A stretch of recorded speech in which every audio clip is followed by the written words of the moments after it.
Game over, man. Game over. Johnny. You're gonna need a bigger boat. So serious. I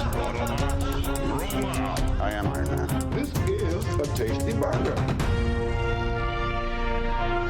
Welcome to the InSession Film Podcast. Welcome to episode 573 for February 19th, 2024, and I'm JD Duran. And I'm Brendan Cassidy. Hey, thanks for joining us, everybody, for this week's show. I'm very excited.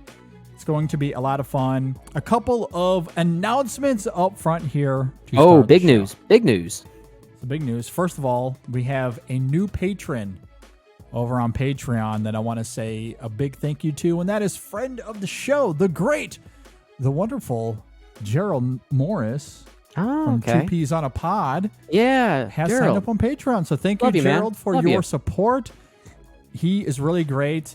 As we are recording this right now, he is actually doing his award show, his 2023 award show. The finale wow. of it. That's is right, that taking is coming place up. tonight Yeah. for Two Peas on a Pod. So I encourage you all to go and check that out this week as well. Oh, I cannot wait to listen to that. So congratulations to him and putting that all together. Yeah. I always have a lot of fun doing the announcements of the nominees for his Golden Peas. So definitely go and check that out. I'm not sure when it's releasing. It'll be this week sometime. Right. But yeah, they're recording that finale tonight, which is very exciting. But thank you to Gerald for supporting us on Patreon. Really, really do appreciate it. He's great. Every time I talk to him, he mentions how big of a fan of the show he is, that he's been listening for a long time. And yeah, well, likewise. like I can't thank him enough for those kind words, because we don't always hear from everyone that listens to the show. Yeah. You listen to a podcast, you go about your day, you don't always reach out. I understand. Yeah. That's perfectly fine. I have no issue with that whatsoever. So anytime we do get feedback, it means the world, and he's always been great at that. So yeah, really do appreciate it. One of my favorites. One of my favorites. Yeah, he's great when it comes to movies. So go and check out his show. But thank you to Gerald for his support on Patreon. Absolutely. Also, another big announcement. So speaking of Patreon, that is one of the best ways to support us. You can sign up there at patreon.com/InSessionFilm. And there's a couple of rewards there depending on the tier that you sign up for. But one of the biggest reasons to sign up on Patreon is that we have bonus content that we try to release weekly. Mm-hmm. Yeah. And you will get access to that bonus content if you sign up there at Patreon. However, we understand that Patreon isn't for everybody. You might not be there. You might not even know what a Patreon is. And that's it's a very niche market. Understandable. So we have new ways for you to check out our bonus content while supporting the show. Is that so? There's two new ways. So if you are watching us on YouTube, hello to those watching us on YouTube, we now have YouTube memberships available, which is very exciting. How cool is that? Simply go to our YouTube channel, and once you subscribe, you'll see a join button there. Click on that, and you can become an InSession Film VIP, and that will give you access to, of course, all of our normal weekly content that we would have, but it will give you access to our membership bonus content, which is the same as our Patreon bonus content. So if YouTube is your platform of choice, you can simply sign up there for YouTube memberships. Yep. And you'll be able to check out these beautiful faces and bonus content action. And there's some great content there. There are some great conversations we had in the middle of those bonus content episodes that are only exclusive in those mediums, if you will. I should also note that those who are already patrons of the show, you don't have to do anything different. And everything that you're doing already is the exact same. Continue to support us the way you are. We really do appreciate it. Yes. But that content is still coming to you the very same way. Exactly. Yeah, that's a great point. If you're a Patreon subscriber, you can simply stay a Patreon subscriber. You don't have to do anything different. This is for those that aren't on Patreon, but you're on YouTube, and that's how you like to support your favorite shows. We now have YouTube memberships available. It comes with custom emojis and badges as well, which was a lot of fun to put together. Yeah, how cute is that? So all of that is available. You can check that out, youtube.com/InSessionFilm. But there's a third way. Maybe Patreon is your thing. He's filled with secrets today. Gotta love it. Spilling the beans. Patreon Spilling isn't the your beans. thing. If YouTube isn't your thing, let's say Apple Podcast is where you listen to your podcast. Yeah, those Apple eaters. Okay, let's go We back have to them. Apple Podcast subscriptions available now as well. How And it works about the that? exact same where you go to the InSession Film podcast on Apple Podcast, and all of our normal weekly content is there. Nothing changes. But now on our feed, you will see our exclusive bonus content that you can subscribe for there for a low fee, and it gives you access. You can do it yearly. You can do it monthly. There's a 2-week trial period as well. So you can go and check all of that out, and you'll get access to our bonus content via Apple Podcast, if that's your platform of choice. Oh, Which the is very exciting. flexibility. I love it. Yeah, So really. we This have, we have is three so exciting. different ways now for you to check out our bonus content and support the show while supporting us. And we really do appreciate anyone Absolutely. that wants to support us in that way. For those that listen to us on Spotify, there is a way to engage Spotify subscriptions as well, but I got to figure out some stuff on the back end before we can get that up and going. And we know a lot of people use Spotify, ourselves Yes. included. So, So when it that's comes to in the that, works. that's to be continued. To be continued. So that's in the works. But for now, YouTube memberships, Apple Podcast subscriptions, and Patreon are all available. You'll get access to our bonus content either way, no matter how you want to support the show. Speaking So of wanted to YouTube, start there. Speaking of YouTube, can I also give a big thanks to those who are actually engaging with us on YouTube? sure. That's been a lot of fun. You've been forwarding me some comments already, JD, but like our review of All of Us Strangers has apparently I feel like done fairly well comparatively to some of these other ones that we've posted on YouTube, and the conversations have been really great to read. Like I've had a lot of fun really reading what people have been saying about their experiences with these films. And, as we partake in that even further, I think it's been a lot of fun and very charming nonetheless. Yeah, no, it's been fantastic. I mean, depending on the review, it varies. But yeah, we've gotten a lot of comments for our review of Society of the Snow. We got a bunch of feedback for Anatomy of a Fall, for The Zone of Interest. Funny, Robot it's always the foreign Dreams. language films. The They foreign tend to do the films best. have done very well, for sure. And so yes, it's been great to get the feedback for those that listen on YouTube. So we really do appreciate that. Keep the comments coming. Absolutely. Like the video. Subscribe to the channel. All that fun stuff. Do it. All right. So jumping from there, let's start the show talking about the BAFTA winners. So BAFTA happened over the weekend. We got some winners. How do you feel about these winners? Do you think it will impact the Oscars at all? Not really, because I feel like many of the main categories at the Oscars are already kind of set at this point. Yeah, I think if anything, this really shown just kind of away. solidifies it a little bit further. At the very least, when it comes to Best Picture and Best Director, we know this is Nolan's year. I feel like there's no other way that it can go. If anything, maybe it's still a bit of a toss between Cillian Murphy and Paul Giamatti, although I'm still kind of leaning towards Cillian Murphy at this point, just given the trajectory and what we're seeing. But yeah, I think if anything, the BAFTA is really just kind of further confirmed or solidified the way many people were thinking the Oscars were going to go. If there was more evidence to support those predictions, those hypotheses, this came around and basically did that for them, I feel like. Yeah, I'm with you. I do think that most of what we see helps solidify things with the Oscars, but there are a few exceptions. Yeah. When it comes to Best Picture, Oppenheimer is going to win. You just need to accept that. Yeah. If you haven't already, it's Oppenheimer. That's going to be your next winner there. Yeah. When it comes to supporting actress, Divine Joy Randolph has Front runner, that one locked up as well. Robert Downey Jr. certainly has that locked up as well. Anatomy of a Fall screenplay seems to be heading in that trajectory. Yeah.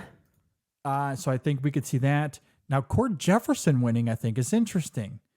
But see, like, I don't know if that's a lock for the Oscar. I don't think it's a lock, but it seems like that's the type of film that usually wins a screenplay award. Like usually the Oscars, I feel like, tend to give a screenplay win to a movie that's just so defined by its screenplay. And whether it's the better screenplay of the bunch with regard to American Fiction, the screenplay is so present in that movie. The writing is almost a character there that I'm not surprised to see that win an award. And I could see the Oscars going that same way as well. I could as well, especially because Oppenheimer is going to win so many other awards. This is an opportunity, an opportunity to award something else. Yeah. And American Fiction got 5 nominations at the Oscars. So there's support for that film. I very much think that Cord Jefferson is at play, heavily at play. Maybe even the leader for that category. Even though there's some, it's up in the air. We'll just say that. That one's a little bit more up in the air, but I could see him winning that category as well. Yeah, same. And then and the other lock, of course, is Nolan for director.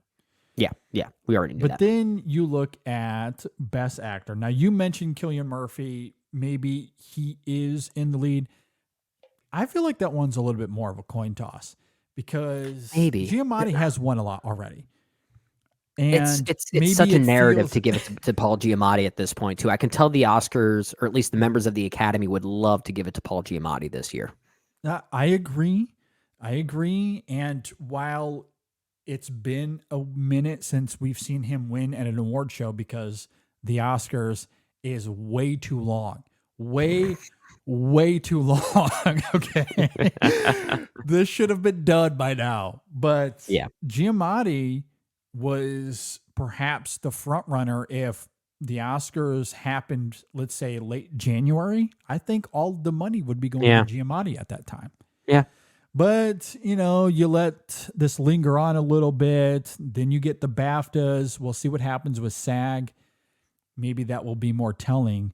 Yeah. But at this point, might be a little bit more 50-50. And then you get to Best Actress. And oh my God, we have a new / derivative t-shirt. We have gotten to that point. We have gotten to the point where we created. Our next t-shirt is the best thing that ever happened to Emma Stone is that she lost Best Actress to fill in the blank. Yeah. Because I loved Emma Stone in Poor Things. Loved her. She's really good. She's really good in it. Yeah. I put out the tweet earlier today. I wasn't exactly sure how people would respond to it. And I'm glad to know that I'm not alone. Yeah. And that you're allowed to, even on Twitter, Brendan, on Twitter, you're allowed to like and champion Emma Stone and Sandra Huller and anyone else in that category. Carey Mulligan. Yeah. Carey Mulligan even. Yeah. Yeah. I forget who it was on Twitter who made this comparison, but someone made this comment. Some, dare I say, nobody on Twitter made this comment that we might we might live in a sad world where Emma Stone has 2 Oscar wins. And someone quote tweeted it. Someone quote tweeted it saying like, well, I mean, Kevin Spacey has 2 and we still somehow found a way to live on that. So who cares? I saw that tweet and maybe a few others, which prompted me to tweet what I did. Yeah. I just find the discourse insufferable. And I need to just make the meme. The Simpsons one of him in the classroom, and they're all like, "Say the line, say the line." JD, say the line. Stop turning art into sports. That's the line. That's a new T-shirt. That's perhaps the new T-shirt. Exactly. And it's you. It's a visual of you, an animated version of you making the same face from Network, the movie Network. Yeah. So that's what I'm going to have to do because that's where this is born out of. It is born out of turning art into sports, and the conversation is insufferable. It always is to some degree every award season. Yeah. And depending on the race, there's varying levels of it, of course. Mm-hmm. This is borderline veering on La La Land Moonlight. That's how bad I think It's insufferable. it's becoming. It's insufferable. I just like it movies. is I just like so- movies. I love Lily Gladstone. I love Yeah. Emma Stone. I love Sandra Huller. And I'm sorry, I'm going to champion all three because I think they're all great. And I agree. again, based off of the response, I don't think I'm alone in this, but even if I am, I think no matter who wins of those three, you're going to get a great winner, regardless of who wins. That's a tight race. That's very competitive. It Now, really if you want to make the comment that Lily Gladstone deserves to win because she's the first Native American actress to be nominated for Best Actress, will she get another opportunity, a better opportunity than she does right now? Whereas Emma Stone likely could have another opportunity to win the Oscar. Okay, I can listen to that argument. I can. Yeah. Same. However, you lose me when you make that argument while simultaneously undermining and bashing and bringing a negative cynicism to the conversation regarding any of these other nominees. Well, it's because it's borderline hypocrisy. That's all it is. Yeah. When you bring the sports mentality into it, I don't care. And look, I've been on the record that Annette Bening is my least favorite nomination of the morning, of nomination morning. Yeah. Yeah. Don't care for the performance all that much. I think it's fine. Same. I think it's fine. It's serviceable. I don't think it's Oscar worthy. And some people disagree. That's fine. But that's fine. where I stand. You will not find me engaging in an anti-Annette Bening campaign on social media. I don't have the energy. I don't care. I don't think it serves any purpose. And it fuels the flame of turning art into sports, which I utterly despise. I don't like it either. I'm with you. Despise. I don't care. I don't care. And it needs to stop. If you want to champion Lily Gladstone for those reasons and more, she's great in that film. Yeah. You know, I agree. It's a lot more understated, and it's not a loud performance like Emma Stone is in Poor Things. That's fine. I'm willing to engage in that conversation. Champion your champion. I'm all for that. Celebrate. But Just celebrate what's good. Just celebrate what's good. It doesn't have to. There's come a lot at of the good. There's a cost lot of great here. Yeah, this is not a sports rivalry. We need to stop treating it like it. It's absolutely asinine. Yeah, Anyway, I feel like I'm is this back going on to be my soapbox. is this going to be a reoccurring like drinking game for our listeners? Is how long does it take until JD references the art as sports conversation? I feel like my head is going to explode. If this were a drinking game, our listeners would be drunk right now. Like, I'm sorry, but Emma Stone is great in Poor Things. She is a deserved winner. She is. Hands down. Which is interesting. Utterly Like, deserving. I don't think she was in my 5 when we did our InSession Film Awards, but it just goes to show how stiff this competition was for 2023. It was a great Like, year. It's a very good performance. In fact, like I didn't love Poor Things as much as most people, but I think Emma Stone was probably the best thing in it, and I'm still willing to admit that. Like I do think she's really good.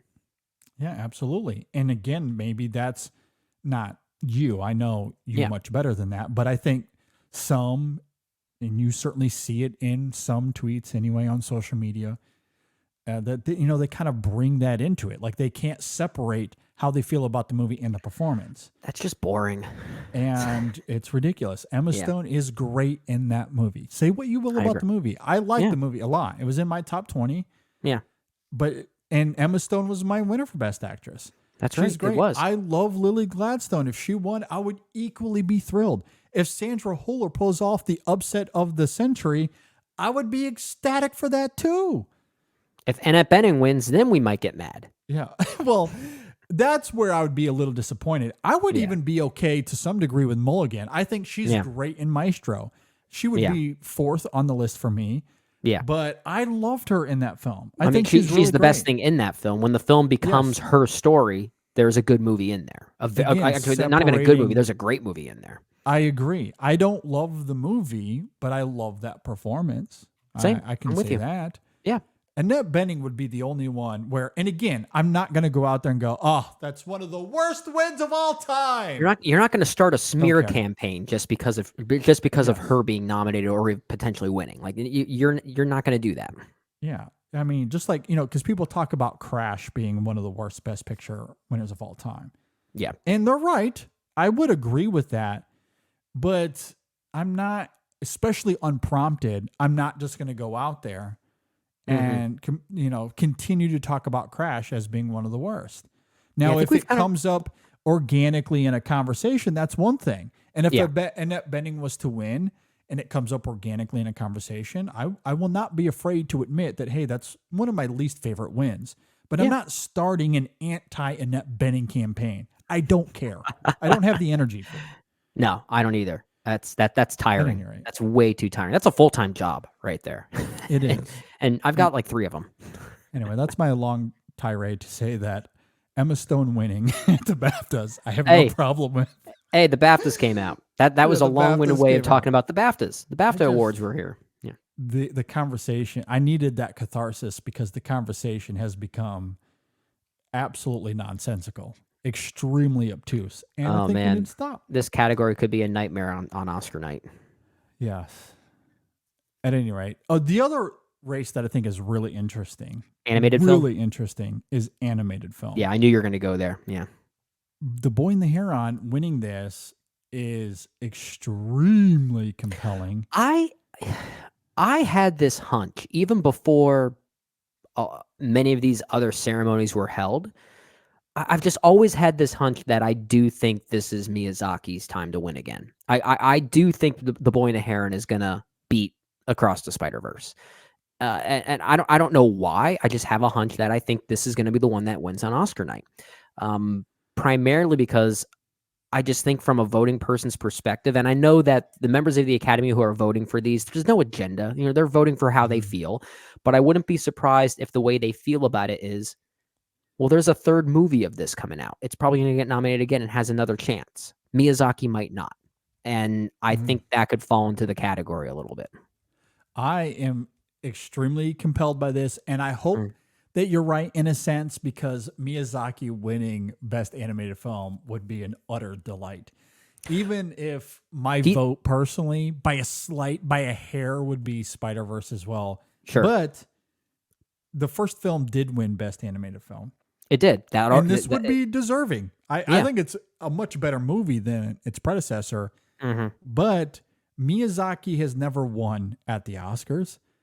There's been times he hasn't even been nominated, and he should have. Well, Spirited Away did win animated film. Oh, yeah, that's right. Spirited Away did win. Yeah, but anyway, that's what I was going to ask. Like, do you think he'll even be there at the ceremony in attendance if he does win? Because I don't think he was there to accept the award when Spirited Away won. I think Cameron Diaz accepted it on his behalf, if I'm not mistaken.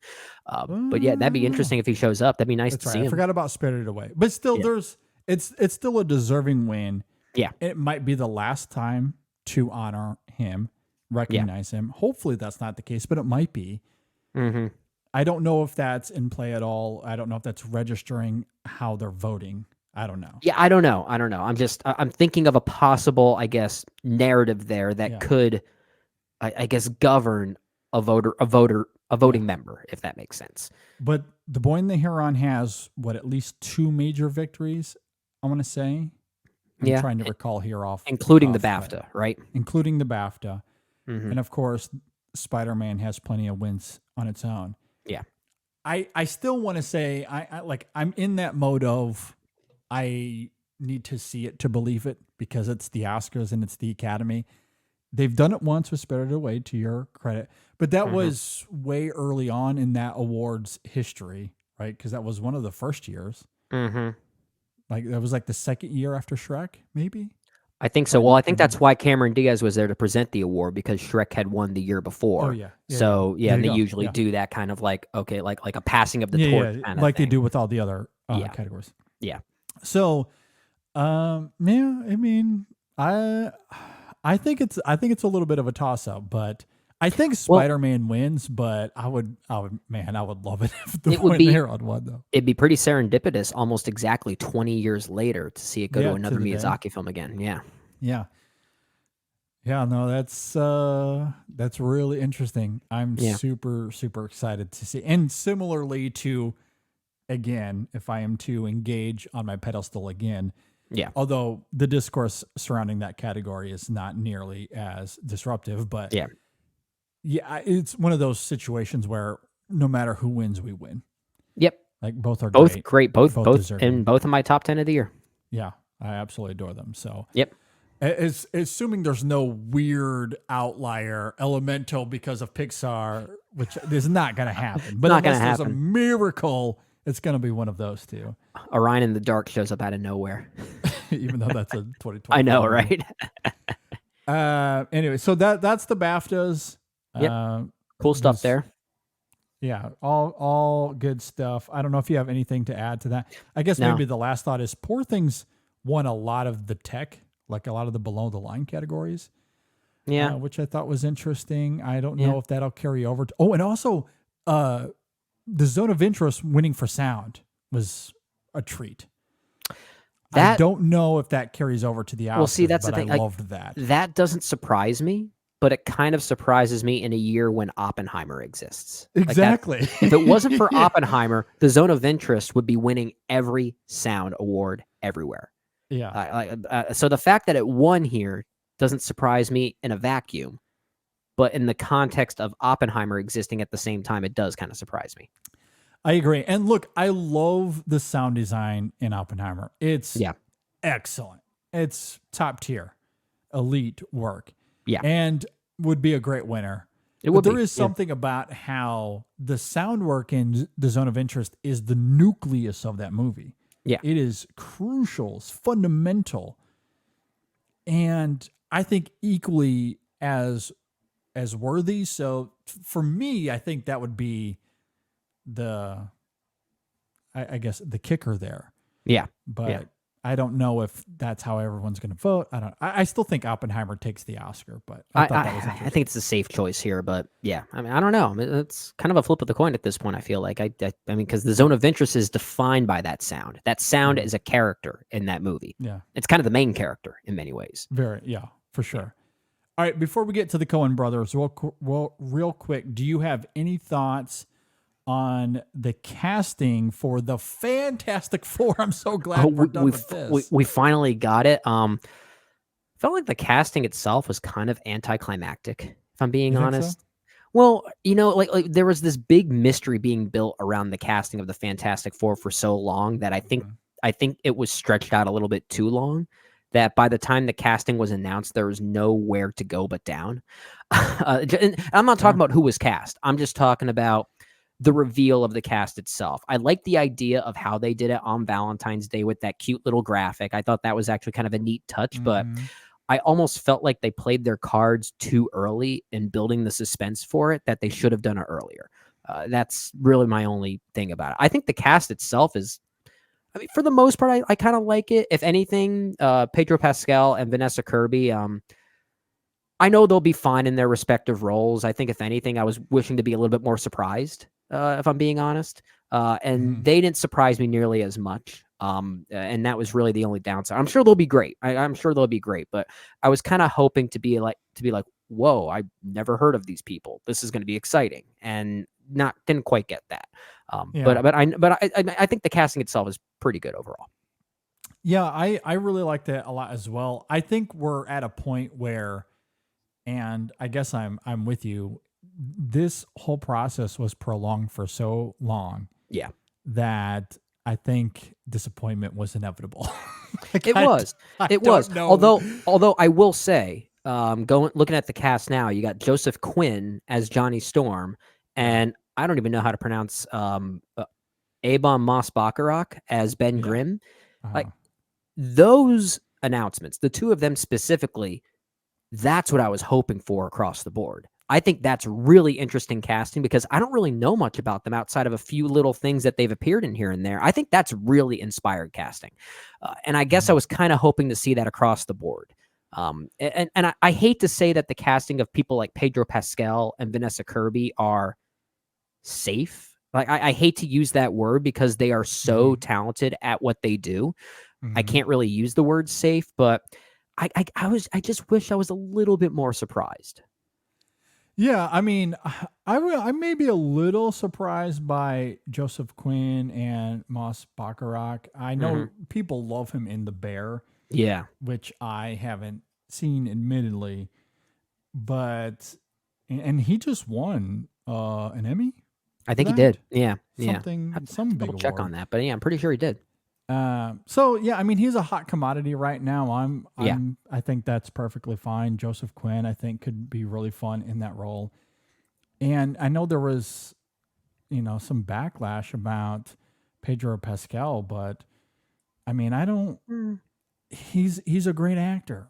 Yeah. I think he can pull this off. It's certainly going to be a little bit different maybe than what we've especially with what we've seen before in film form, but even you think about the character in the comics, I don't know if Pedro Pascal screams, that character, but that is also what excites me about it. That's an interesting point because it's not the casting of Pedro Pascal as Reed Richards that I'm thinking of. It's just the casting of Pedro Pascal in a Marvel movie that I'm mostly thinking of. So the broadness of it is where the surprise element didn't grab me. But you make a good point that he has a very different kind of energy and a different kind of persona when compared to what we perceive Reed Richards to be. So like that's at least a little bit different. I will give you that. Yeah. And, Vanessa Kirby is Vanessa Kirby. She's great. Yeah. So I think she'll be perfectly fine as that character. So I mean, I really like this casting here. I don't have any strong feelings on it, but I also am not pessimistic about it either. As I saw a lot on social media, I think this is perfectly adequate. Yeah. It didn't, get me to, I didn't fall on my floor excited. Which is what I think Marvel wanted. Would have been anyway. I don't know if it would have been. Well, that's the thing. It goes back to what we said. Did they being Marvel Studios, did they just wait too long? Did they prolong this a little too much? I think they prolonged it a little bit too long because what were we going to expect? Like they were going to blow us away with something that we didn't already know. I mean, Pedro Robert Pascal Downey was Jr. rumored- is Reed Richards. I mean, Pascal has been rumored to be Reed Richards for like a year and a half now. That's the downside with this day and age, right? Is that you can't really keep secrets anymore. Yeah. I mean, the director on Instagram had to delete his Instagram because he posted. Gosh, I wish. I kind of wish that was a misdirect. Yeah. What if it was such an accident they went through the process to find a new actor to play Reed Richards just to make that seem like a misdirect? I mean, the moment they had him delete, he made a mistake. It was pretty obvious. It was clear that he was cast and that he screwed up. Yeah. So that's fine. I mean, the cast was fine. Oh yeah. I will say this, my final thought, and then we can move on. Mm-hmm. In a lot of ways, I almost don't care who the cast is. I know that's important. We talked about this on our latest bonus content. Speaking of, which is available on Patreon and other places. On our latest bonus content, we talked about best casting and that being a new category at the Oscars and why that's exciting. Yeah. Casting does matter, and that's why we wanted to talk about this casting. It's fine, but that's honestly the least of my concerns with this movie. We have yet to see a good Fantastic Four movie in live action. We've seen it in animation, The Incredibles, but we haven't seen it. Nice. I was wondering where you were going with that, but yeah, you're absolutely right. But we haven't seen it in live action yet. Yeah. There's been a lot of love, apparently. A lot of love. People are coming out of the woodwork for that. Those original two movies. Oh, the two from Tim's Story. Yeah. I mean, I have a weird nostalgic relationship to that first one, at least primarily because of the soundtrack. It utilized a song by the band Velvet Revolver, who I used to love when I was a lot younger. So I kind of have a soft spot for that movie in some ways. But Chris Evans was fun. I will say this: the movies I never thought were that great, but I do think they were well cast. I actually thought the cast had good chemistry. Yeah, I completely agree. So for me, I guess maybe I'm on the other end of the spectrum. This cast might not have the same chemistry as those first two movies did, but if the movie itself is great, that's, I think, where we should be focusing our attention, especially given where the MCU is right now. Yeah. The MCU needs this movie to hit. Oh It yeah, needs to be this great. this is not like we just need this movie to be good because the remaining Fantastic Four movies that were made were not good. No, like Marvel needs this to be great. They need There's a lot Deadpool at and stake Wolverine. with this movie. They need Deadpool and Wolverine to be great, and then they need Fantastic Four to be great. I agree. And that to me is what's most important with this movie. Yeah. The cast is fine, but the movie needs to hit. Yeah. Bottom line. Yeah, I'm with you, and I hope it does. All right, Brendan, there's a new movie out on VOD right now that we have to talk about. It is the James Bamford film Air Force One Down, as they are sponsoring this week's show. So we do thank them for their support. This movie, as I noted, out on VOD right now. It is about a rookie agent aboard a hijacked Air Force One who battles terrorists threatening the president and much more. Yeah. You get energy deals involved. It is a thrilling movie, not to be confused with the film you might know about with Harrison Ford. This is a very thrilling film nonetheless. Yes, starring Catherine McNamara as Agent Allison Miles. Now that's a cool name. I love that name. Yeah, that's good. Amongst a little others. It is available right now. My dad is going to love this movie. I'm going to recommend this immediately to my father. In fact, Brendan, I've thought about this for some time. Yeah. I think we need to create a new segment on the show, maybe a monthly segment where we get my dad to come on to talk about these movies, because he texts me all the time watching title of movie. I've never heard of this movie, but they're all of these straight to VOD movies that are very much like this, and he loves them. My dad's the same way. My dad is the exact same way. So I think we're gonna have a InSession Film Pops segment or something like that.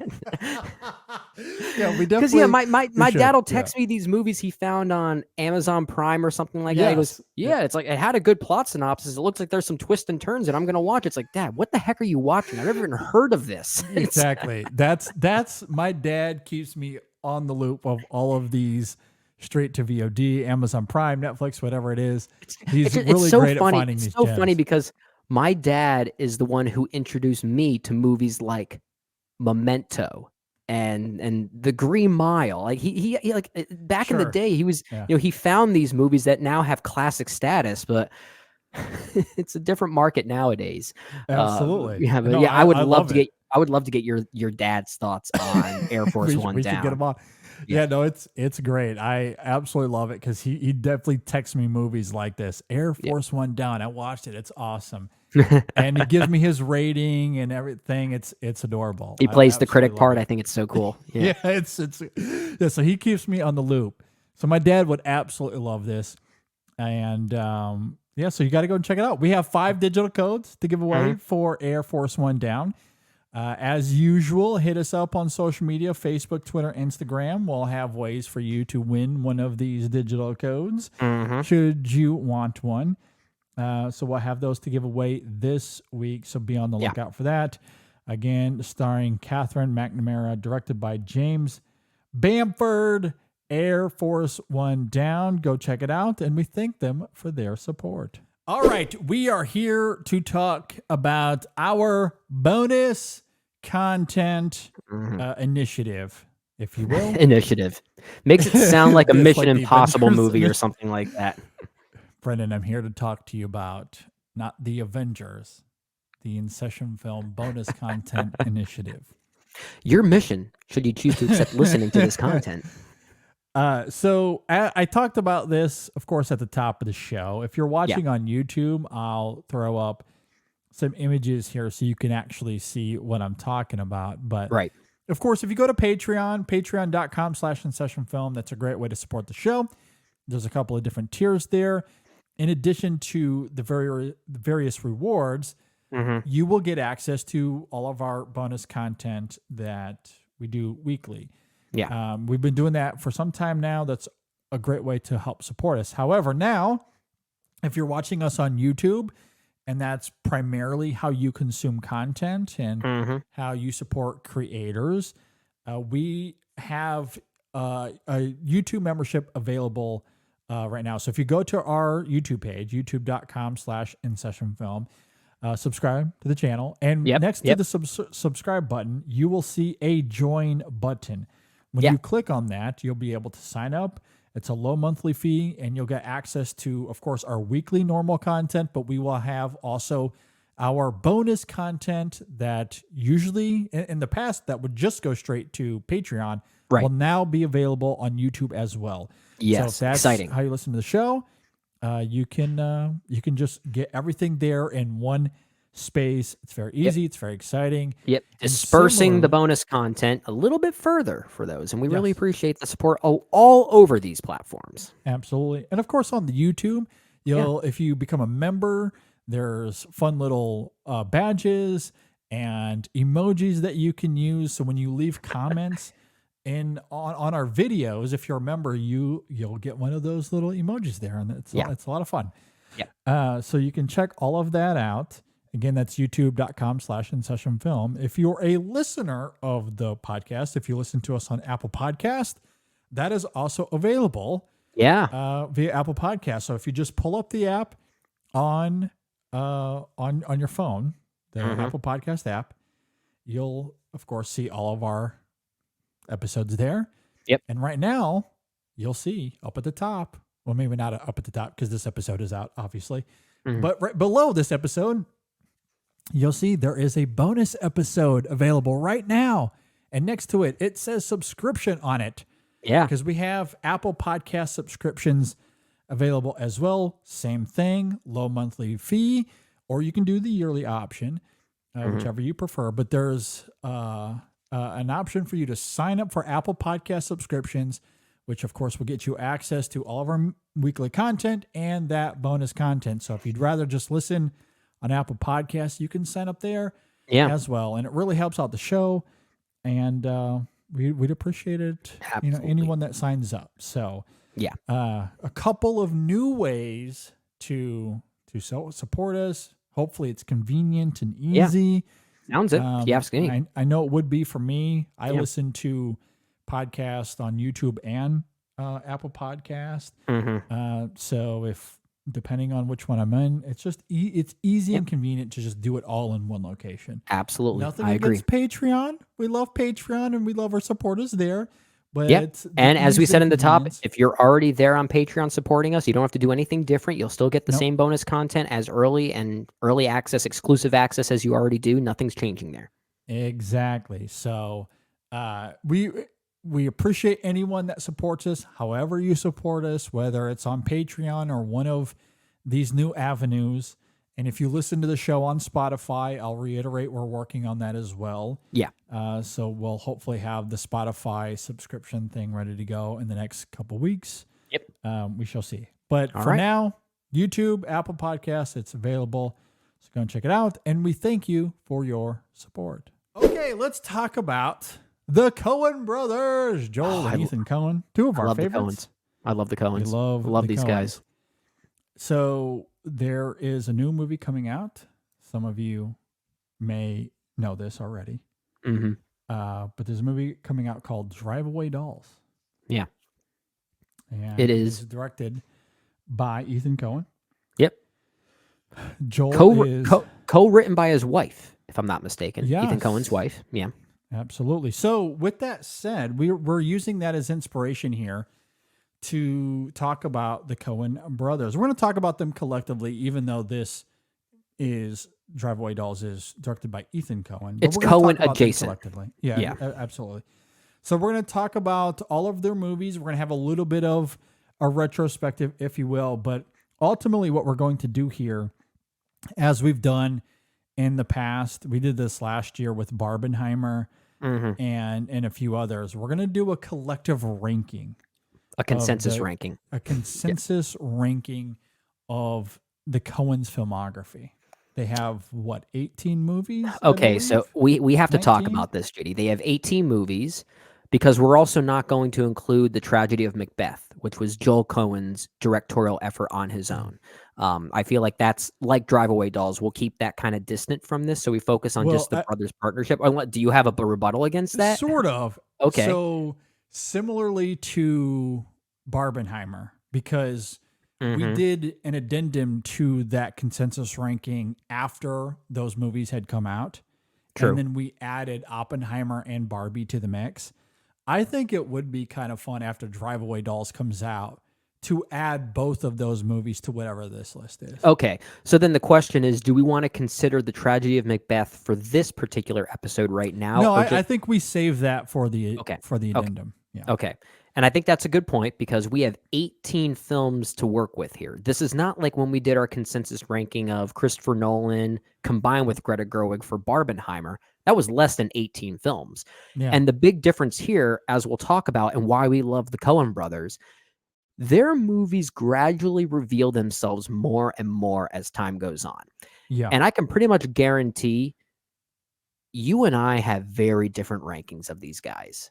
And that's kind of that's the charm of their filmography. They have a few heavy hitters that tend to be kind of in the upper end of that consensus ranking.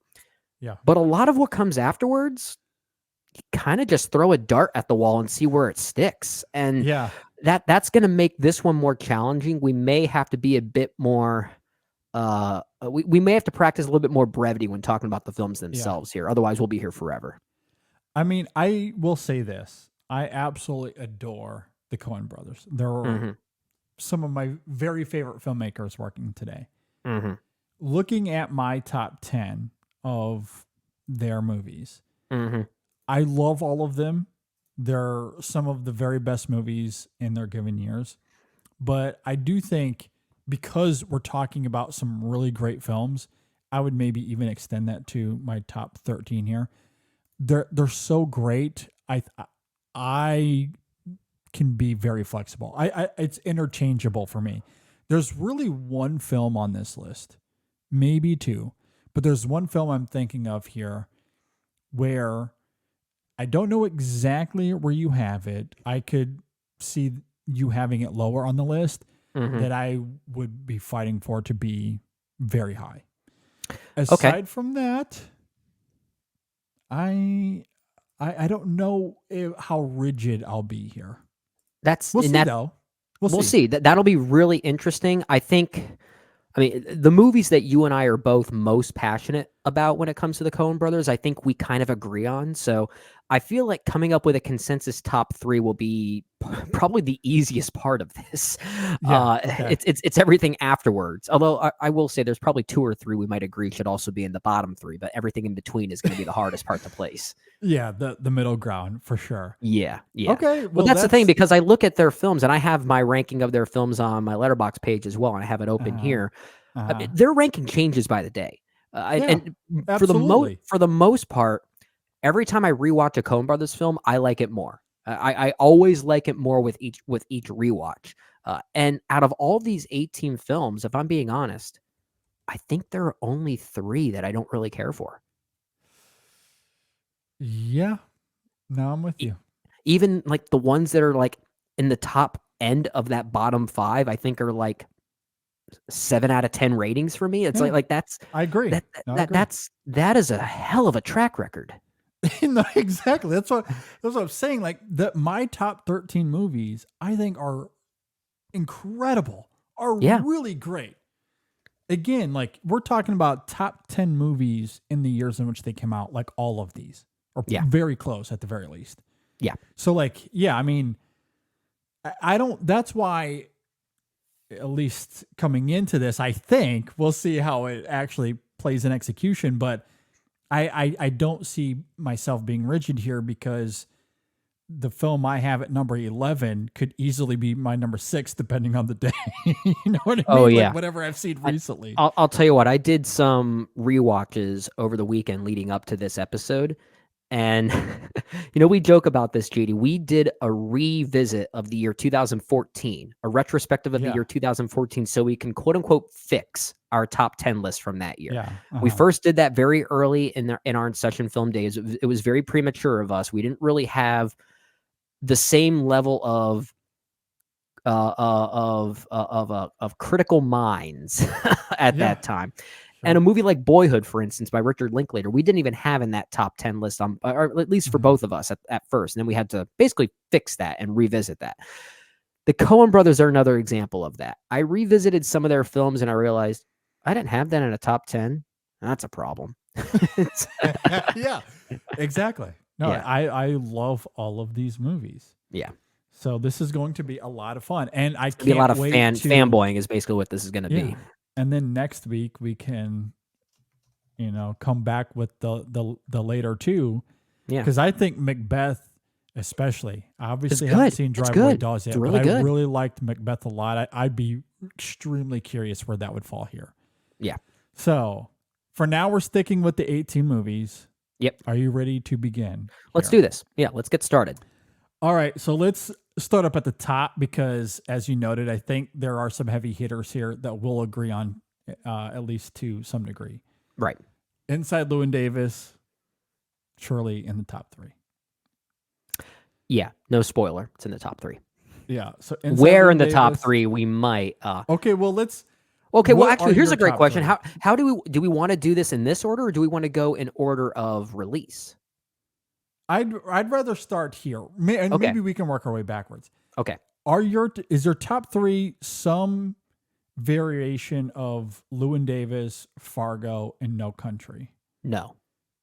Okay. You're close. I have No Country personally at number 4. Okay. The film I have above it is Oh Brother, Where Art Thou? Okay. So my So- top 3 right now is Fargo, Inside Llewyn Davis, and Oh Brother, Where Art Thou? Okay. So the movie I mentioned earlier for me is No Country. I knew you Okay. liked Inside Llewyn Davis. Mm-hmm. No Country for me was my number 1 of 2007 Mm-hmm. in a year that is an all-time year. Yeah. That gives a lot of weight for me. Yeah. So that's the one. I'm not going to be rigid with a lot of these others, as I noted. That is the one I will fight for, though. At number 1. You want that at number No, 1? not necessarily number 1, just Oh, in like- the top 3. I Maybe, am maybe number 2. I am more than willing to put No Country in the top 3 for our consensus ranking. I am not against doing that, even if it's not in my personal top 3, because I recognize that Oh Brother, Where Art Thou that's a me film. That's a Brendan film. As to why I have will that, say this though, we can put our brother at number 4. I can live with that. I can live with. Like, how is this for an order? Because I know how much we both love Inside Llewyn Davis. Yeah. Even though my personal favorite Coen Brothers film is Fargo, it's the first one I really saw, so it's kind of like a foundational film for me. But you and I have such a collective love for Inside Llewyn Davis. I feel like it kind of puts it at number 1 for our consensus ranking. I mean, that is really funny because my 3 in order is Llewyn Davis, Fargo, No Country. I'm fine with that order, honestly. I am perfectly fine with that order. So, okay. So that, and then Oh Brother at 4. Yep, I'm typing into so here. there we I go. just So there's our 4. So then from there, the next ones I agree, that's where it's going to get interesting. It is. Yeah. So since that's going to take some conversation, should we just get to the bottom then? The bottom 3, because Okay. we'll probably agree there. Yeah. Okay. Well, there are 2 that I know will agree should be in the bottom. One of them is The Lady Killers, Yes. and probably the other one being Intolerable Cruelty. Yes. I have that and Hudsucker is those are my bottom 3. Hands down. I kind of like the Hudsucker Proxy. That's an interesting movie. But then again, I'm also in the minority that I think the Coen Brothers' worst film is Burn After Reading.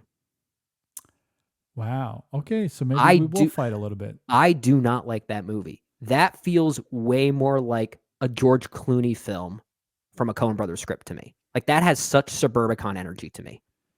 Wow. It just it doesn't Bad energy. it doesn't feel like a Coen Brothers film to me. It feels like someone trying to make a Coen Brothers film who aren't the Coen Brothers. Like, Man. I just, that movie just never landed with me, and I know it's a hit with certain people. I love the idea of that movie. It's really a movie about learning absolutely nothing, and I kind of Yeah. appreciate that, but it never comedically landed with me. It never did. Okay. I do find it very funny. I really like it a lot. And I know most people would be on your side of the Yeah. on the fence there. Now, I will say it's not that high for me. Like, it's just outside those bottom three. Like, I have it at number 15 on my list. All right, well then, But I will say, though, to give it a little bit of weight. Mm-hmm. So I have Burn After Reading at 15, and then those other three are my bottom three. There is a huge, I almost swore, a huge chasm between Burn After Reading and those bottom three. Huge, gaping chasm. The Grand Canyon of chasms between Burn After. Like, that's how much of a difference I'm talking here. So, like, Burn After Reading, I don't think is in the same ballpark or sport. Like, I think it's much better than those bottom three. I'll certainly So- still take the Hudsucker Proxy over Burn After Reading, but I also acknowledge that the Hudsucker Proxy is kind of a mess of a movie. It's such a fascinating mess. Like, the fact that it was also co-written by Sam Raimi, it's such a weird enigma of a movie. But like there's such intrigue about it that it kind of makes me appreciate it in a way. But I'm not willing to bend over backwards putting Burn After Reading in the bottom three. Like, I don't care for the movie, but we're dealing with the ones that I'm less interested in right now. Like, I'm okay with placing it where you have it ranked in your personal list, only because as long as we have it closer to the bottom, I'm happy. That's all I care about. I would not put it above anything else. Like, Okay. again, like, it just sits in this weird little place for me because Yeah. everything above it, again, maybe not quite the same chasm, but there's a pretty big leap between Burn After Reading at 15 for me and everything that's above it. So it's like in this weird gap where it's by its own lonesome. I'm sure it feels very lonely because it's not near the top 14, but it's quite far from the bottom three for me.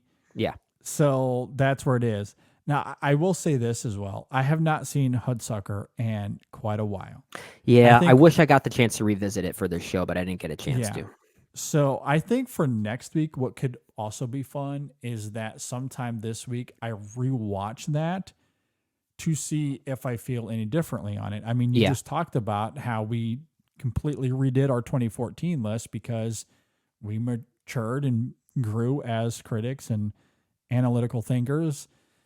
Maybe I would feel different on a rewatch. I don't know. The know. Hudsucker Proxy and Miller's Crossing were the two I was really hoping to rewatch in preparation for this conversation. But I think you make a great point. Why don't we add that to the exercise when we put Drive Away Dolls and Macbeth into this? Let's rewatch even more of these and see if our consensus ranking changes once again. Changes a little bit. Yeah. Yeah, because right now I much prefer Burn After Reading to Hudsucker, and especially the other two. But Yeah. Fair. who knows? I don't, but yeah, That but I could know change. most people That would could feel change. feel the same way you do. So Okay. then that means we have 8 movies out of 18 ranked already. We've got the top 4 that we feel okay about And the right bottom now, 4. and the bottom 4. So now we've got to do what we between the top 4 and the bottom 4. We got to do everything else in between now, and this is honestly where it's going to get kind of difficult. Yeah. Okay, so maybe we start at number 5. Okay. There's obviously a couple of options here.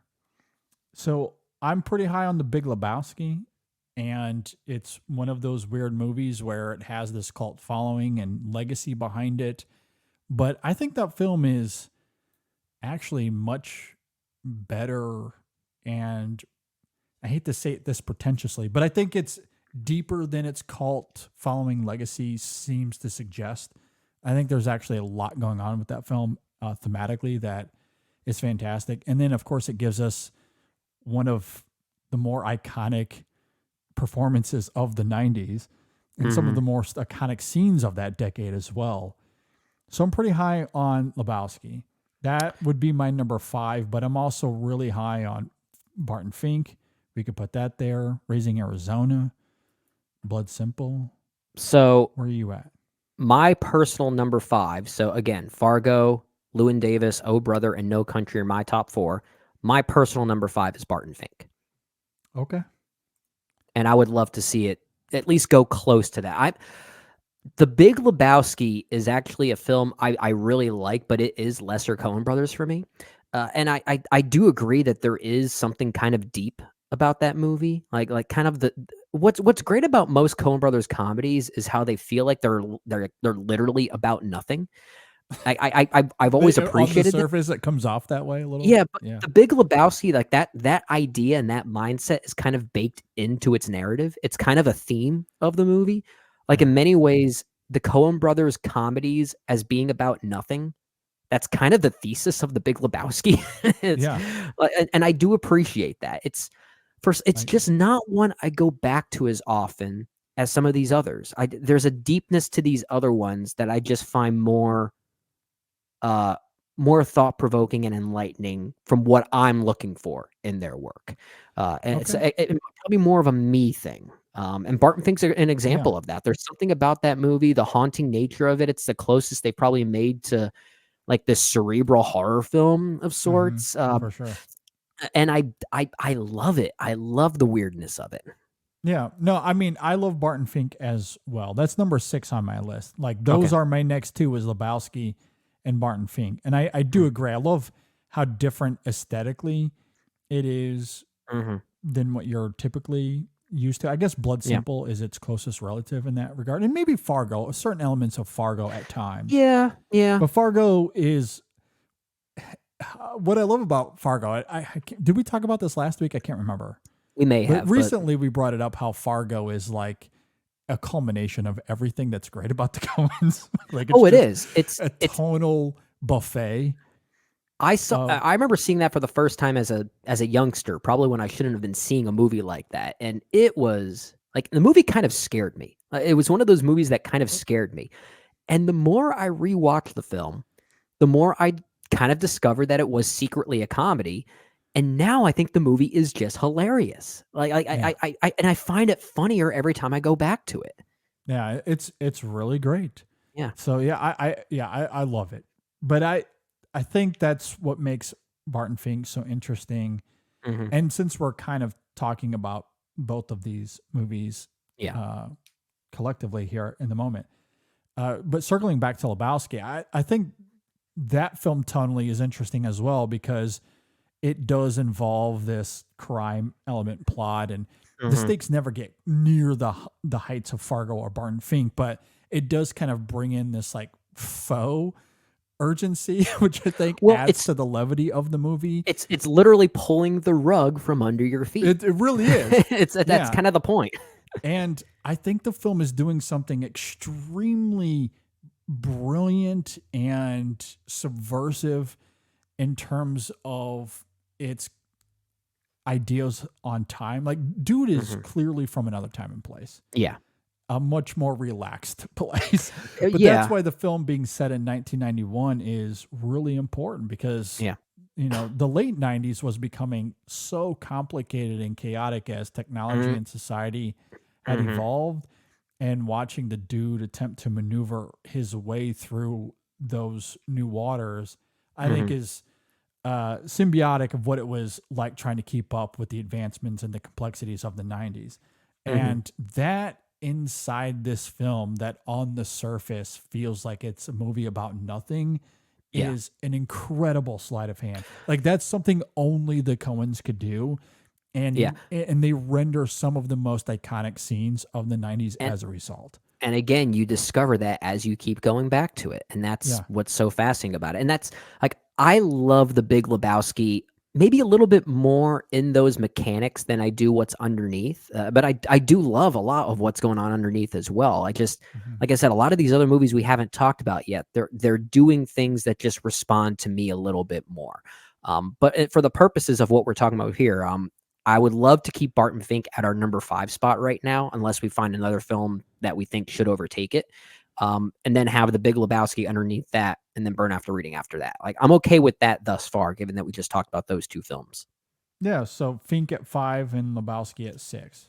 Well, yeah. Now Lebowski at 6 for now, because there are other films we haven't talked about yet that I very much still prefer over the Big Lebowski. But then it just gets hard because I know that this film has such a cult status that you kind of need to put that into consideration here.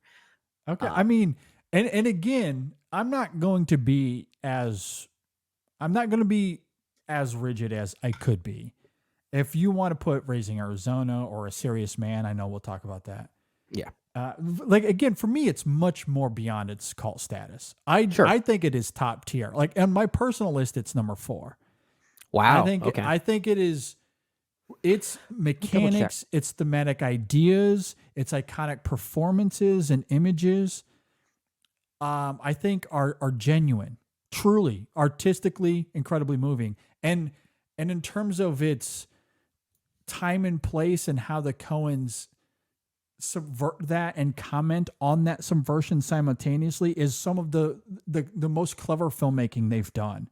So like in terms of what you're talking about in personal movement, like I'm not emotionally pulled in the same way as I am like Inside Llewyn Davis, or maybe even Buster Scruggs, but I am very much moved artistically by that film that A True Grit doesn't get, that A Raising Arizona doesn't get for me, that Blood Simple doesn't get, that A Serious Man doesn't get.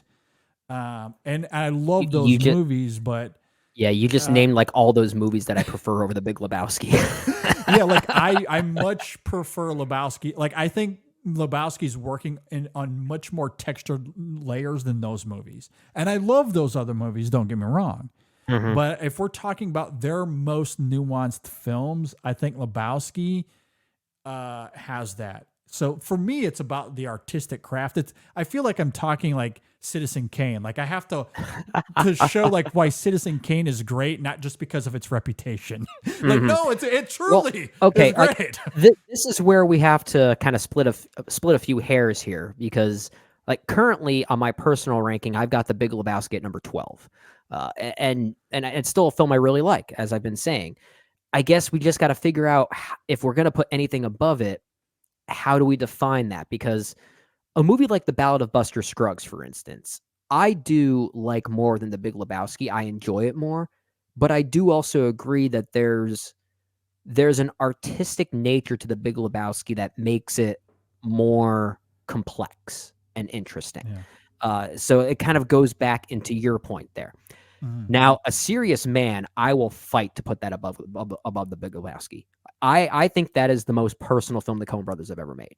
I think it's a movie about their own existence, and it's almost like they're most emotionally releasing in some ways, and it's maybe like the Jewish backdrop, I think, certainly has a place in it as well. But that movie feels weirdly like emotionally so complete by the time you get to the end that a lot of their other films don't quite have for me, in a good way, but it's just in a very different way. And it kind of becomes this thesis on their filmography about embracing uncertainty. So like I feel like in some ways A Serious Man is a movie about the Coen brothers. And I feel like that needs to be ranked highly for those reasons. So like that film I would love to put maybe at number 6 if we could. I have that at number 10. I agree. I like it. I mean, at the end of the day, if it comes down to me being rigid or not, whatever. I will put my hands in the air.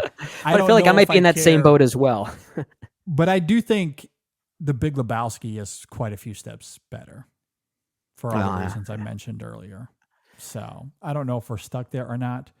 We might be. Maybe we have to come back to that. I was going to say, let's circle back to that. Okay. How do you feel about True Grit? That is one I liked a lot more in rewatch. That is one where I remember I mentioned earlier how I failed to put a Coen Brothers film in my top 10. This is one of them. True Grit? Yeah. Okay. Because I used to see it as kind of a simplified version of the Coen Brothers, but now I see it as maybe their most tender and arguably sweetest movie. There's kind of this underlying sweetness to the film, and the way it deals with the passage of time kind of hit me this go around. Like I liked it so much more on this rewatch. I currently have that as my number 7 in this entire ranking. But like Is it as challenging as, say, something like A Serious Man or a Barton Fink? Not in the same way. Maybe not even in a general way. Like that's where it gets kind of complicated, I guess. I that's a long-winded way for me to say I love True Grit. I at least I love it way more now than I used to.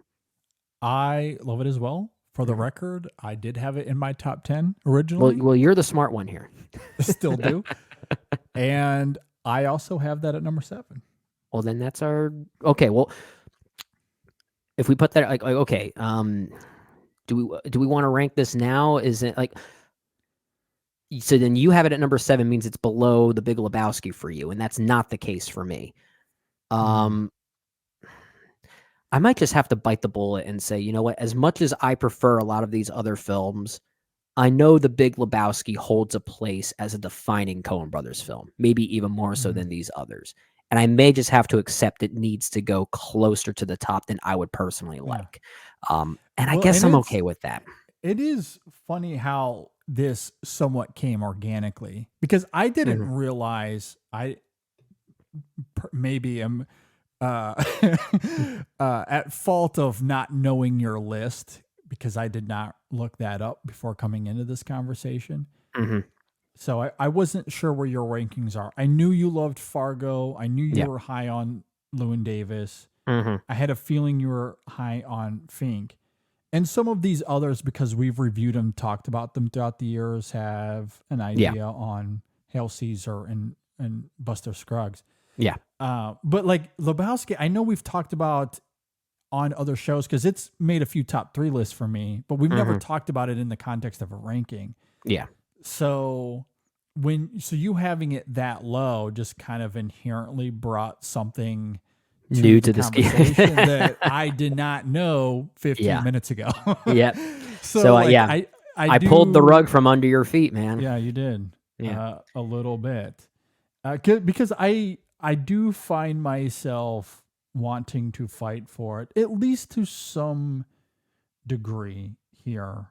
Because I do think it is defining, and I truly believe it's one of their best. And again, it has nothing to do with reputation. Yeah. And everything to do with artistic craft and clever storytelling. So yeah, I hear you. So at any rate. So okay, so we were just talking about True Grit. So True Grit, I have that at 7. Okay, you know, I'm okay with putting that below The Big Lebowski. Even though I definitely prefer True Grit as a movie.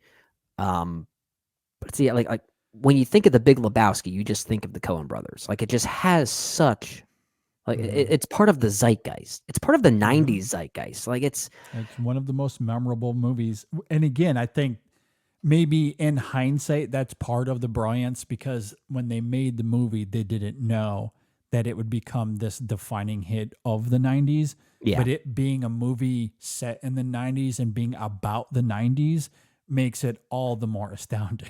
Yeah. Like, it's incredible. Yeah, it was kind of ahead of how its that time worked in out. that regard. Yeah. But I do think True Grit is one of their films that gets better with more rewatches. No, I think that movie gets better. So okay, we could put that at number 7. I'm just going to accept that we're going to have The Big Lebowski way higher than I would personally rank it, but I know that's going to at least please more people to have it higher on the list in general. So okay, so then I guess our current ranking now is we've got 11 films ranked. Did we rank A Serious Man? We're going to come back to that one, right? Yes. Okay, because we that one can come back to it now because like now might be the time because obviously you want it to be high as it stands now we have Davis, Fargo, Country, Oh Brother, Barton Fink, Lebowski, True Grit. But you somewhere in there you want A Serious Man. I would like A Serious Man at number 6. That's also my personal ranking, but I think that needs to be pretty high just given how personal it feels for the Coens themselves. Boy. I mean, okay. I mean, that's higher than I'd like it to be, but I mean, Well, maybe that's how That's we fine. find an equal playing field here. We can just talk about the rest equally. You've got Big Lebowski higher on this list for you, and I've got A Serious Man higher on this list for me. So we're kind of even, I guess. Yeah, But that's fine. But you know what? I mean, I would still put it at number 6, but I don't know. I'm okay putting it below the Big Lebowski. Actually, maybe I'm not. it's such a movie about the guy. Oh God. I don't know. Maybe we do come back to it. You. I on that same token, the way that I guess you talk about, recognizing the importance or the craft of Lebowski, but it not registering with you as deeply. That's how I would also talk about A Serious Man. Like I recognize it might be their most personal. I still don't think it's their best. I still think Lebowski is a much better movie. That movie moves me like that. I feel a sense of sadness when I watch A Serious Man. I do too, but I feel more moved by Lebowski.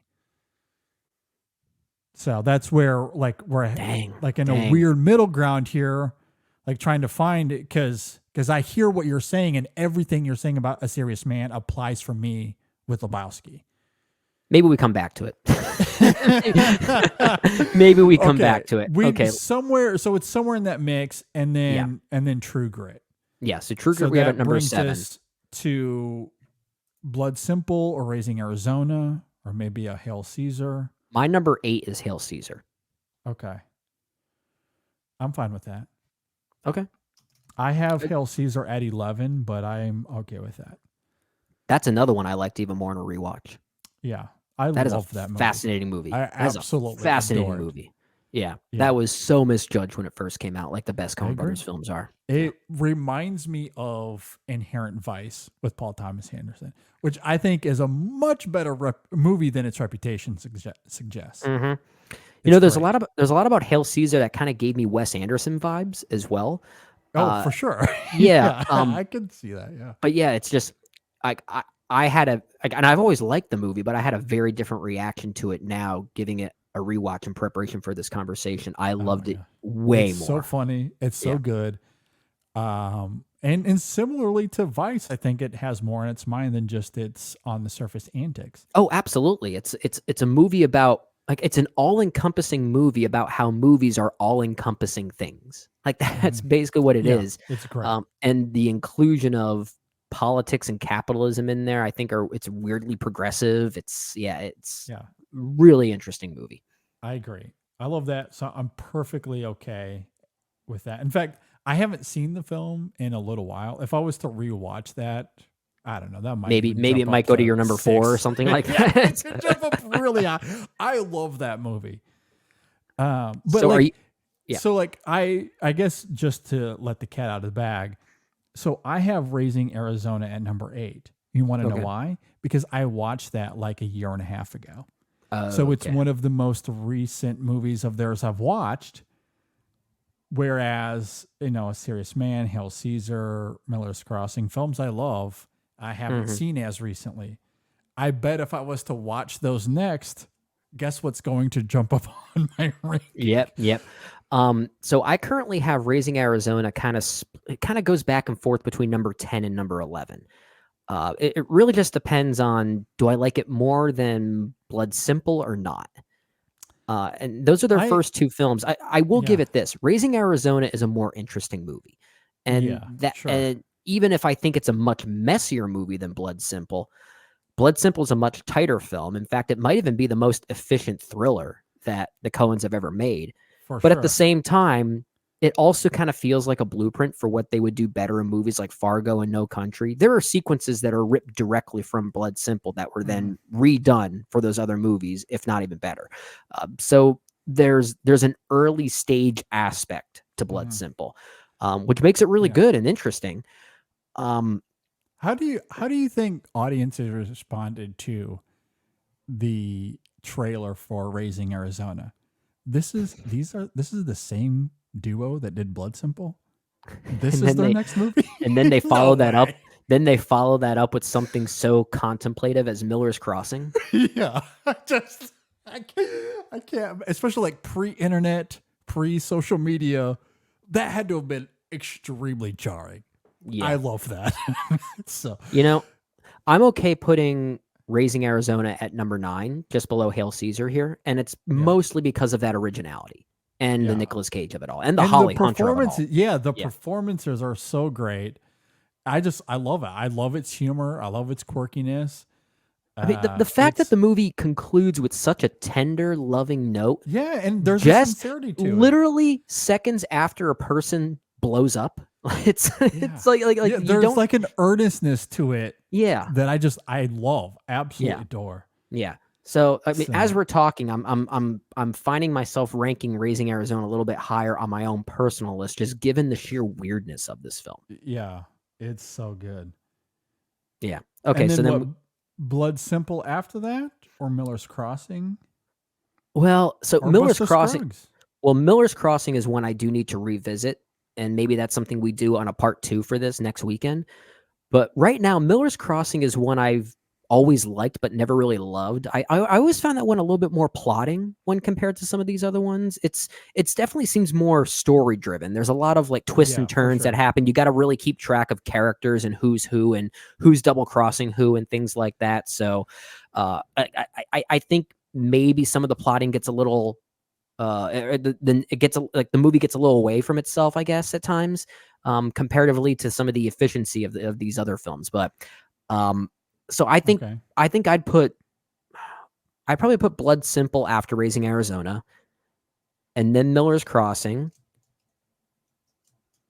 And as far as Buster Scruggs,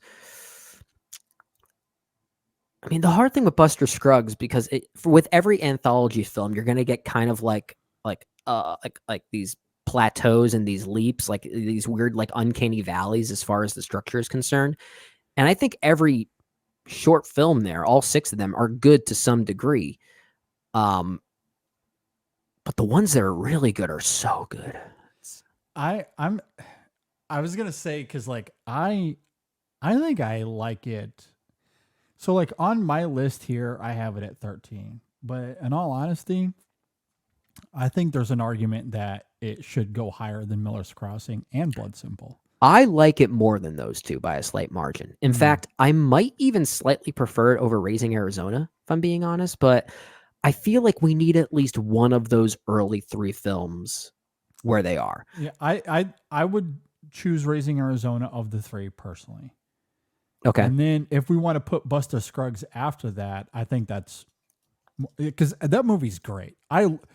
All 6 of them, I think, have a lot of merit in one degree or another. And some of them are especially really, really fantastic. Meal Ticket is one of the best things I think the Coen's ever done.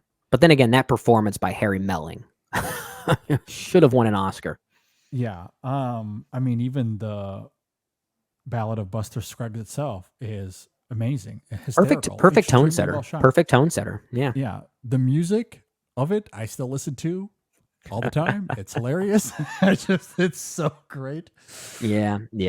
Okay. So then that puts Raising Arizona at number 9 and the Ballad of Buster Scruggs at number 10, Blood Simple at number 11, Miller's Crossing at number 12. Does that sound? Yeah. I mean, that's okay. So we've got 16 of these ranks so far. We still have to go back to A Serious Man because that keeps confusing us. And then The Man Who Wasn't There would have to be the next one between those and Burn After Reading, right? Because that's the only other one that's lingering besides A Serious Man. Yeah. I know you like that movie more than I do, The Man Who Wasn't There. I have that ranked in my personal ranking around like number 13, number 14, somewhere around there. I'm not sure where you have it. Well, see, no, it's interesting because I do really like it a lot. Yeah. I have not updated my ranking since I last revisited this. Okay. For that the retrospective we did was that last year? The Man Who Wasn't There was 2003, I think. Was it 3? So that was like 2 years ago because we just did 2001 and then we did so. Actually, then it has been quite a while, hasn't it? Was that when that was? I thought it was 2000, or is that 2001? That's 2001. Okay, my bad. It's 2001.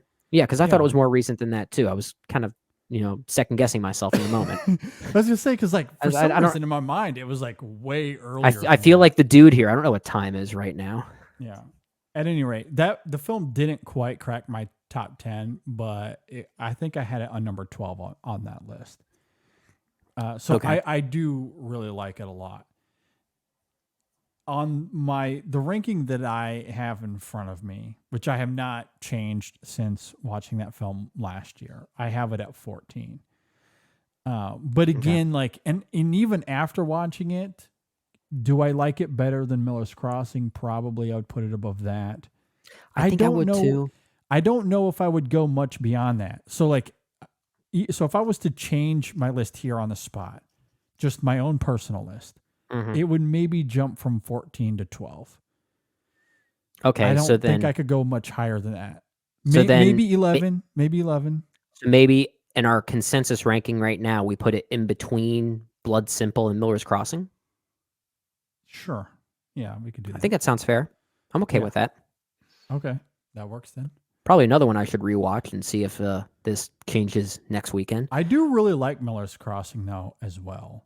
I do too. I just, like I said before, I think that one is there's a plotting nature to that film that I think it's well handled, but I think it's more dedicated to those mechanics as opposed to that's some of fair. these other things. Okay. So then we have one left, right? We got to figure out what we're We got to gonna do figure with out a this serious list. man. Yeah, this is so serious, JD. I know. All right, so let's look at this. I think based on I want to put it way higher than you. I feel like where we were almost about to land with it was that we were going to put it somewhere in like the second half of the top 10. Yeah, I honestly I feel like we were arguing between the 6 and 7 spots of those two films. I think we landed on Fink it being 5, right? That's where we landed. Yeah. So then the next two we were debating was A Serious Man and Lebowski. Like where are we gonna have those in order there? Yeah. And I mean, personally, it's my number 6. So I even like it a little bit more than True Grit and Hail Caesar at this time. Like, I mean, again, I rewatched that film. Maybe I might feel a little more disconnected from it. I don't know. I think we should have whatever the order is, those two films followed by True Grit, Hail Caesar, and Raising Arizona. I'm going to And do then the rest this. of them. I have seen The Big Lebowski enough times to know how I feel about that film. And while it is lesser on my personal list than our consensus ranking suggests, I'm going to go ahead and say let's put A Serious Man at number 7 here, below The Big Lebowski, because I will admit it has been a while since I've seen it. Maybe I might feel a little bit disconnected from it in a rewatch. But I've seen A Serious Man at least 3 or 4 times in my lifetime since it came out in 2009. And I've always found that one it almost feels like a documentary on the Coens themselves in a weird, It is a in a very weird good way. movie. I love it as well. I think it has their best opening. My favorite opening sequence of any of their movies, that like weird short film that opens up in Yiddish, and then that needle drop of Somebody to Love by Jefferson Airplane with the opening credits there, it actually gives me chills. Like something we don't talk about a lot with the Coens is how good they are with needle drops and just soundtrack work in general. for sure. But one of my very favorite needle drops is the opening credits for A Serious Man. Like that, for some reason, that gives me chills. And this might be a silly question, but when we did the 2009 retrospective, was that in your top 10 at that time, or is this another one of those? It damn well better have. Now you have me thinking about this. So Because I wasn't sure if this was another one of those boyhood situations or not. It was in my 10, but I wasn't sure if it was in yours or not. let me I'd double have to check look it this. up. Because this is a film I did see when it first came out, and I really liked it then, but I think maybe it never stuck with me as long as it has in that early stage, because I thought, well, I'm not Jewish. I can't relate to this. And of course, that's just very myopic of me to say. Yeah. All right. So I have it in my published list. I have it at number 9, Okay. There you go. which, looking at the films in my top 10, I mean, I had 500 Days of Summer at number 5. That was a mistake. But See, you always have these weird outlier picks that I don't know what to do with sometimes. I still really like. I mean, 500 Days of Summer is probably still somewhere in the top 10, but I don't know it's if a it's good quite movie. top 5. I like it. I had that at number 19, I think.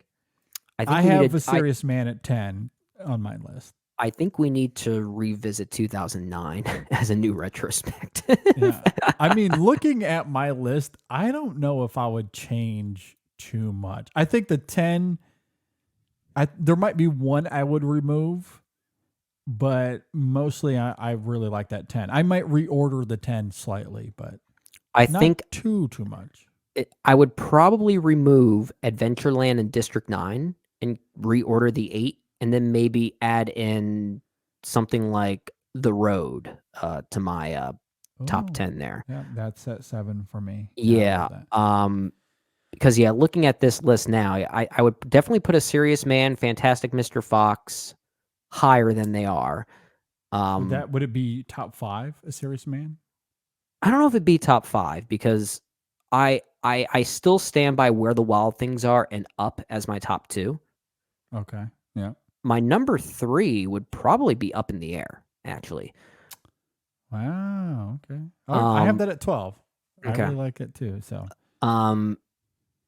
Actually, no, I take it back. Fantastic Mr. Fox would be number 3, and then Up in the Air number 4. So that would stay put.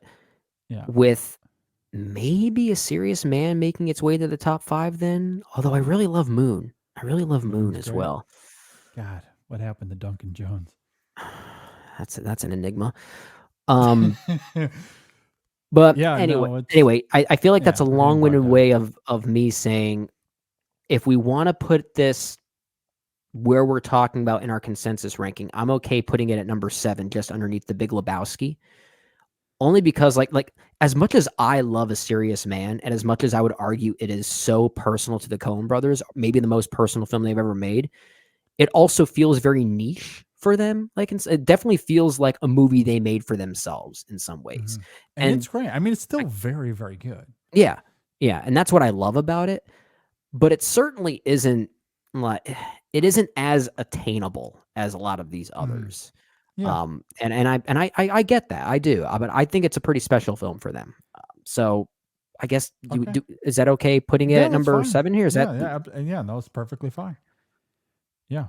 I think that'll so work. let's walk through this. How do we feel about this?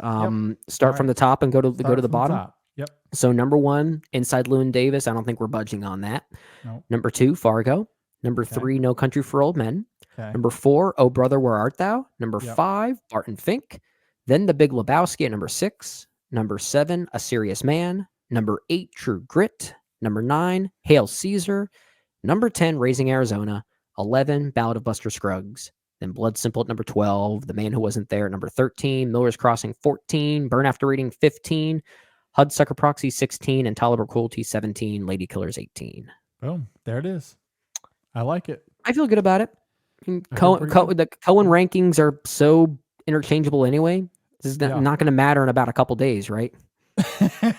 Probably not. Depends on what we see next. Yeah.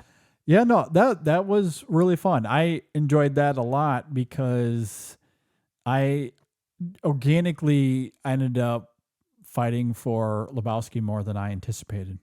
And you know, I really truly did not anticipate that as much. You know, the rest of them, you know, I think we did a good job of being pretty flexible on. I think so. And then weirdly we got into Word After Reading, which I also did not anticipate. I didn't know that you were that low on it. I don't care for it. I remember seeing that in the theater thinking, this feels like a Coen Brothers spoof to me. Like, okay, fair enough. Like, yeah. I'm gonna stop. I'm gonna stop talking about it because I feel like I'm just gonna annoy people. I know that film really love it. I know that film has its fans. There are a lot of fans of Burn After Reading out there. Okay, and then for me, I think I really need to see Hudsucker Proxy and see if I feel any different. Because as of not right now, I much prefer Burn After Reading, but I don't know. That could change after a rewatch. I really don't know. Yeah. I think it's a fascinating movie, but It's a very flawed movie. Hudsucker Proxy specifically. Okay, so that's where we're at with our Coen's ranking. Yeah. We will revisit this next week after we see Drive Away Dolls, as we noted up at the top of this, and we'll add that into the mix as well as Macbeth. Yeah, I think that sounds like fun. And we'll see where those land. Oh man, as I'm well as genuinely- any rewatches in I between. am genuinely curious because the marketing for Drive Away Dolls hasn't really impressed me all that much. But I'm hoping to be wrong because Tragedy of Macbeth was surprisingly really good. It was awesome. Maybe not even surprising. Like that, I should have expected that to be good. But yeah, I have no idea what's going to happen with Drive Away Dolls. This could go either way. It's going to be interesting. Yeah. Do you remember why they moved that movie back? Was it just because of the strike? I think it may have been, but I honestly don't remember. I really don't. Either. I'd have to look it up, but yeah. Anyway, very much looking forward to that, and we'll revisit this next week. So, all right. I think Coens. with that, among the greatest. We'll call it for now. All right. And I guess with that, we'll kind of end the show here. So, of course, be sure to let us know what you think of our consensus ranking, which who knows may change next week. It will to some degree with the addition of the two. Yeah. But we'll get to that next week. If you're watching on YouTube, leave a comment below. Hit us up on social media, Facebook, Twitter, Instagram. You can always email us InSessionFilm@gmail.com. So I do want to throw out reviews. So last week, if you were paying attention at all, and I don't blame anyone if you were not. However, we did not get to any reviews last week. We ran into some scheduling issues. Yeah. So we will have a plethora of reviews this week for you instead.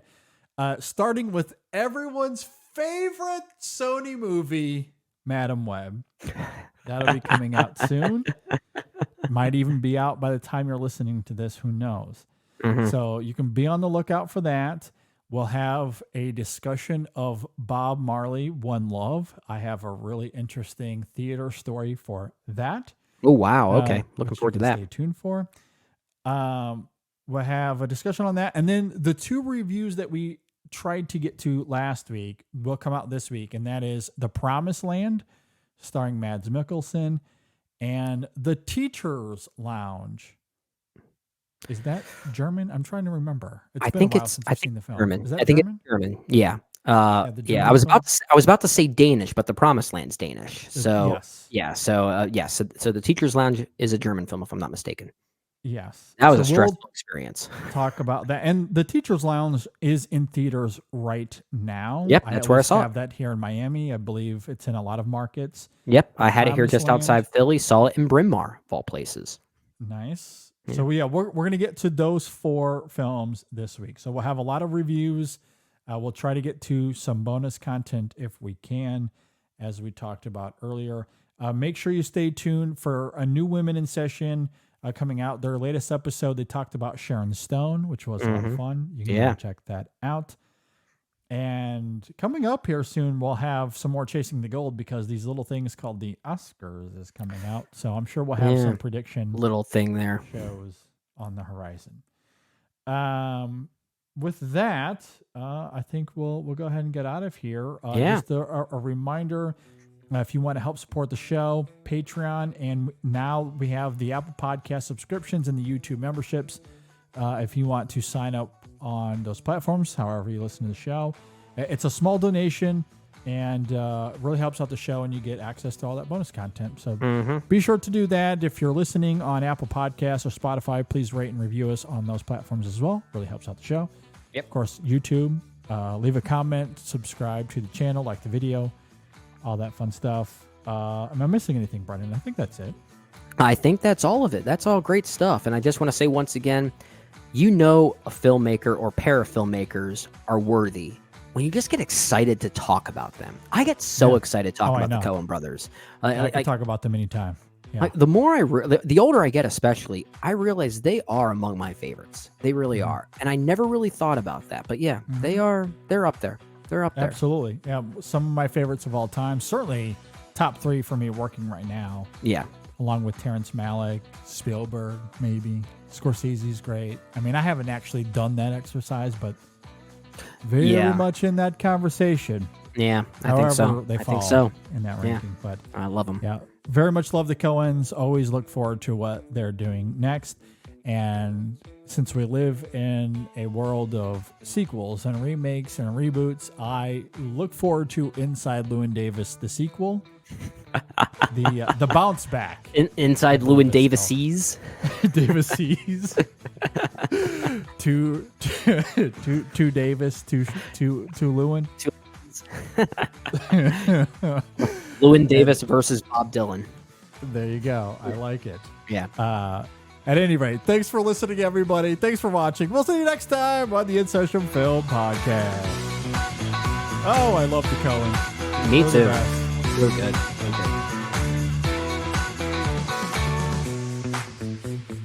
good.